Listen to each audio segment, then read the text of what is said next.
lo importante decir es justo, esta narrativa meritocrática, que es una narrativa que, por si hay que aclararlo, pues cree o supone que las personas que están hasta arriba en la sociedad, en la cima de esta sociedad estratificada, son las personas pues que, digamos, que más mérito tienen, es decir, que tienen más talento y más esfuerzo, según la idea de la narrativa meritocrática, y que al mismo tiempo las personas que están en la base de la sociedad se supone que son las personas al mismo tiempo que menos mérito tienen, es decir, que menos trabajan, que menos talento tienen.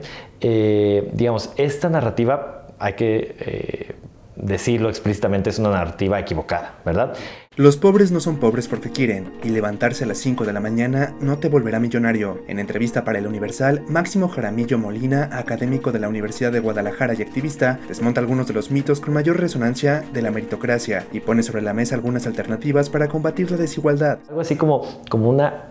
narrativa que se introduce durante los años del neoliberalismo para explicar supuestamente la desigualdad de la sociedad, aunque en realidad pues siguen siendo las mismas familias que estaban antes, que no se llamaba meritocracia, y seguramente las mismas que cuando se llamaba aristocracia, ¿no? Al final de cuentas, digamos, las élites siguen siendo las mismas, aunque el discurso y la forma de justificarlo sea distinto, pero bueno, pues al final de cuentas tenemos esta narrativa que supuestamente justifica la gran desigualdad, extrema desigualdad con la que vivimos en el país, a pesar de que en la realidad no se verifica con los datos. Según el especialista, en México, la persona más rica acumula la misma riqueza que el 50% de las personas más pobres del país, aproximadamente unos 60 millones de mexicanos. A pesar de la magnitud de la desigualdad en el país, la meritocracia es una narrativa que se ha arraigado fuertemente en el contexto nacional. En las sociedades tan desiguales como México, por ejemplo, se cree mucho más en meritocracia y se cree más en que el pobre es pobre porque quiere, que los ricos son talentosos, trabajadores y demás. La pregunta es ¿por qué? Ahí hay hipótesis, realmente todavía no podemos verificar como con toda la información, pero lo que creemos es que ciudades tan segregadas como la Ciudad de México, como Guadalajara, donde yo vivo, es difícil que se conozca entre distintos estratos sociales, ¿no? Y pues los ricos solo se juntan con ricos, los pobres solo se juntan con pobres, y en ese sentido es más fácil que si a un rico las redes sociales y la educación, los medios de comunicación, las novelas, lo que quieras, les dicen pues es que los pobres son pobres porque quieren y no trabajan y demás, pues lo crean, es más fácil que tal vez lo crean. Lo mismo pasa con los pobres, y por eso también es raro que a las personas millonarias las defiendan en ocasiones los más pobres, y a veces dicen, pero ¿por qué? ¿No? La alienación, dirían desde el socialismo y demás. Lo que creemos también, como desde un punto de vista más sociológico, es que justo al solo convivir en estratos de pobreza, incluso a veces ni siquiera conocer tal cual qué tan grande es la riqueza de las élites del país, pues creen estas historias de que los más ricos del país le echaron muchas ganas y que a los 5 años, a los 10 años empezaron a vender dulces a su familia, y que a partir de ahí se veía su espíritu emprendedor y se levantaban a las 5 de la mañana y no sé qué más, y se hicieron ricos, ¿no? El autor del libro Pobres porque quieren, mitos de la desigualdad y la meritocracia, explica que la meritocracia ha influido significativamente la forma en la que se entienden las políticas públicas. Justo en el capítulo 6 y 7 se habla de dos mitos, ¿no? El que llamo el vicio de la dependencia, que es esta idea de que las personas que reciben programas sociales se vuelven dependientes del gobierno, se hacen flojas, incluso dicen, o que tienen más hijos para recibir más dinero del gobierno, muchos mitos que hay al respecto y estigmas, y eso de alguna manera cobijado en la narrativa meritocrática,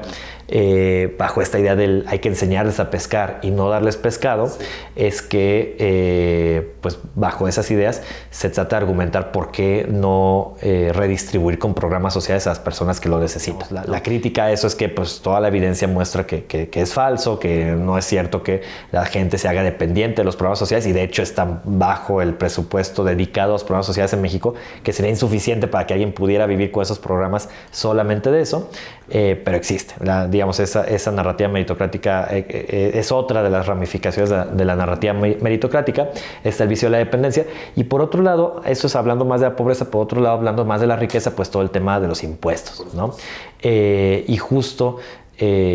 digamos, se ha justificado durante muchos años no cobrarle más impuestos a los ricos bajo la idea de que bajando los impuestos van a crear más empleos y que eso va a generar más crecimiento económico y menor pobreza, ¿no? Y pues la realidad demuestra lo contrario. Y además existe esta idea o este mito, pongo ahí, de que los pobres no pagan impuestos, ¿no? También de que los únicos que mantienen el sistema fiscal en el país son los más ricos, cuando en realidad lo que muestran los datos, siempre lo pongo, o desde hace poco tiempo lo pongo con esta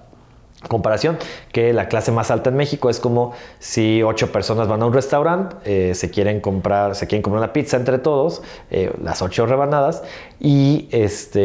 la persona más rica, bueno, en este caso la clase alta representada en una persona, se come 6 de 8 rebanadas,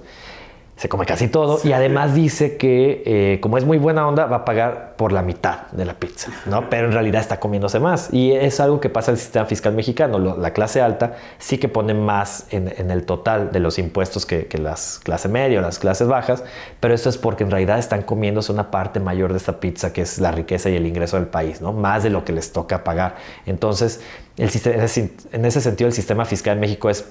poco progresivo, realmente no es progresivo y es injusto. Respecto a cómo se ha atendido la desigualdad en el sexenio anterior y en qué acaba de empezar, el especialista tiene una valoración mixta. Creo que se está haciendo bien una cosa y la otra a la mitad, digamos. Lo que se está haciendo bien creo que es en términos de narrativas, y otra vez desde el gobierno al menos se intenta poner, del gobierno federal se intenta poner una narrativa, una historia distinta sobre la riqueza. Se habla más de lo comunitario, se habla más de que es un problema la desigualdad. Antes, incluso desde el gobierno se decía que la pobreza era el problema, pero la desigualdad como tal no era un problema. Ahora se dice eso, se dice que hay que separar el poder económico del político, etc.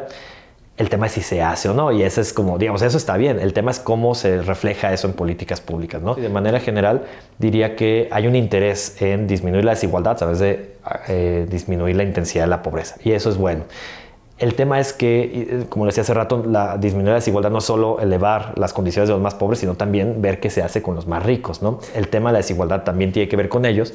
y donde creo que ahí no se ha hecho mucho es justo con qué se hace con esas élites económicas. No creo que se ve claramente cómo estas personas en la élite económica, las más ricas del país, siguen estando cercanas al gobierno.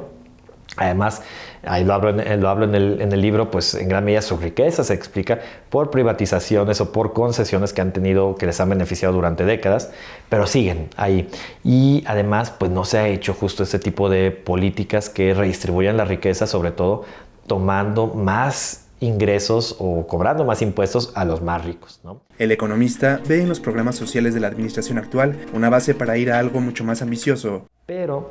ahí me parece que hay un tema, digamos, interesante en cambiar el enfoque de estas políticas universales, por ejemplo, a que en lugar de ser becas porque estés estudiando, que eso deja fuera a los niños, niñas de esa edad que no están estudiando, más bien que sean transferencias universales a las personas que tengan de cierta edad, ¿no? Digamos, todos los jóvenes y niños, niñas, incluso la primera infancia, podrían recibir una transferencia por parte del gobierno, y eso en algún momento podría construir algo que le conocemos como el ingreso básico universal, ¿no? Que esa para mí es de las propuestas más liberadoras en el mundo, que es que el Estado, la sociedad te transfiera un dinero de forma mensual, la forma que sea suficiente para una vida digna,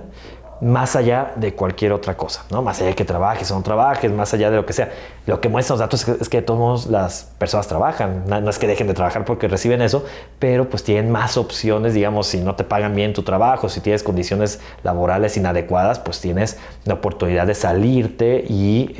pues buscar un trabajo, digamos, negociar más los salarios. Máximo Jaramillo hace hincapié en que hablar de estos temas es especialmente relevante en estos días, debido a que la desigualdad está aumentando a nivel global. Creo que eso por un lado, y por último también mencionar que incluso los temas, por ejemplo, de la crisis climática, nos muestran que el consumo de las élites es insostenible, ¿no? Y es insostenible en la medida en que la sociedad como un conjunto no les ponga un alto, pero pues mientras algunas personas en México acumulen 1.8 billones de pesos, lo cual equivale a que se pueden gastar 500 millones de pesos todos los días durante los días que les resta de su vida y les va a sobrar dinero, pues ese tipo de consumos tiene que